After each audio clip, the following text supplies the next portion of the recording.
They do not take Krishna consciousness very seriously. They think this poor fellow who has no money, no food stuff, they have come in the name of Krishna for begging. So it is for them, it is not for us. I am very rich, I am very opulent, I am very educated, I am very aristocratic. So for me there is no need of this. The Indians say like that in your country. Now we have known this Krishna, Hare Krishna, now it is not. Now it is technology. So these puffed up persons cannot understand Krishna. One has to become very humble. Christ also says, the kingdom of God is for the humble and the meek. That is actually, and Krishna also says, Sarva dharman parittajya mamekam saranam vraja. This is the beginning of humbleness. Yes, I am nothing insignificant. Bhaunam janmanamanti jnanavan mang. This is real knowledge. To remain always insignificant before Guru Krishna, then it is problem. If somebody thinks that I have become more than my Guru, more than Krishna, then he is finished. So, one should become very humble and meek. It doesn't matter where he is situated, either this institutionally, brahmachari, grihastha, vanaprastha, sannyas. Even one has taken sannyas, he should remain always humble. So, never we should think that I have become very big personality. That was the instruction of my Guru Maharaj. Baro Vaishnava. I am very big Vaishnava. Everyone should come and obey my orders. This is condemned position. The real position is one should be very humble and meek. Jnane prayasam udupasa namantaiva. Namanta means humble. One should be prepared to learn from namantaiva salmukha. Those are pure devotees. From them one should be very much anxious to hear. That's the same thing. Ulla vilasita sulla. Who has no other desire in the material except to serve Krishna. He is pure devotee. So one should be anxious in humbleness to hear from such personality.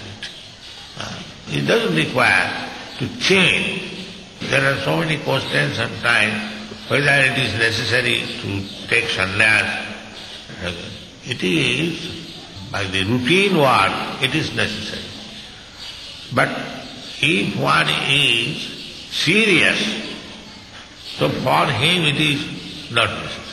Ohitukiya pratihata. Because for a serious student of devotion, Krishna is in his hand.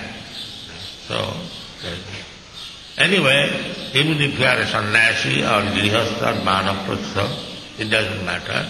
You should remain very humble. That is required.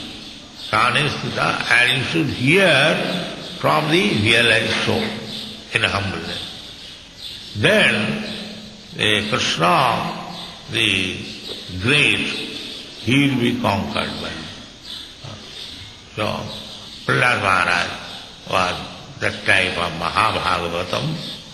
He was not a child, yet he did not know the formality to become unnecessarily very prestigious. He was by nature a small boy. Just like here, this boy, if he insults, he doesn't care for it, because he's child. Or if you praise him, he does not think himself very much puffed up. This is child's nature. The Prahlad Maharaj was in that position.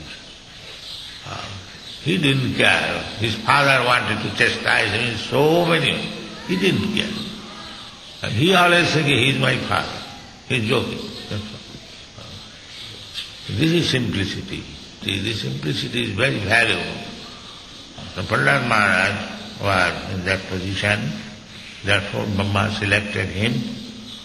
My dear Prahlad, my dear child, please approach the Lord. Try to pacify him. Prahladam presayamasa Brahma avasthitam antige tata. My dear child, my dear boy, tata prasamayo upehi. Please go forward and try to pacify him. Sapitre kupitam prabhu. Our Lord Prabhu, he has become very, very angry. Nobody can excel in his anger. Just like nobody can excel the Supreme Personality God in anything. Similarly, when he is angry, nobody can excel him. He becomes so angry. So he is always, God is great means great in everything. When he is angry, nobody can excel him in his anger. And when he is very peaceful, nobody can excel. This is God. Asama urdha. God means nobody is equal, nobody is greater. So, as the Lord was angry, nobody can show his anger equally. And nobody can become greatly or more greatly angry than Krishna. He is always topmost.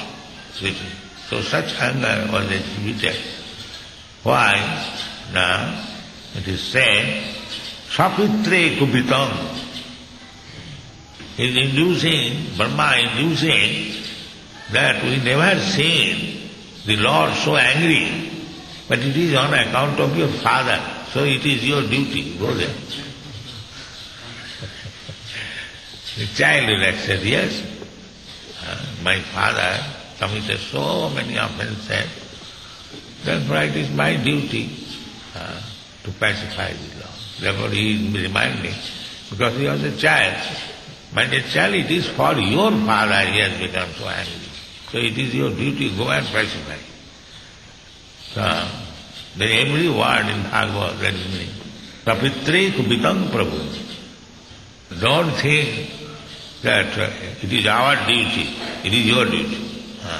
Although you are Brahma, Lakshmi, all that, so real duty is yours. This is little joking. The Prahlad Maharaj is prepared, all right, either for his father or for everyone. That is Vaishnava. Vaishnava does not consider that I have to pray to Krishna for my father, for my mother. No. Vaishnava is ready to offer prayer. Paradukha dukhi. He is always unhappy seeing these fallen conditioned souls unhappy. Other Vaishnava personally, he has no unhappiness.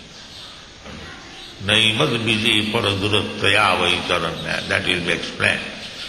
Tad vijjagayana maha mridamagna chitya suchi tato vimukuchi tasa maya sukhaya bharamudbharato mula. The Vaishnava is always sorry for the rascals in the world. Otherwise, he has nothing to be unhappy. He can sit down anywhere, he can sleep anywhere, he can eat anything. He doesn't require anyone's help. He is, as Krishna is, self-sufficient. Similarly, Krishna, not exactly like that, but a Vaishnava is also self-sufficient, depending only on Krishna. That is Vaishnava. So he has nothing to lament or nothing to regret. He is always pleased in the service of the Lord, but he is always sorry for the conditioned soul for suffering the material pangs on account of ignorance. Thank you.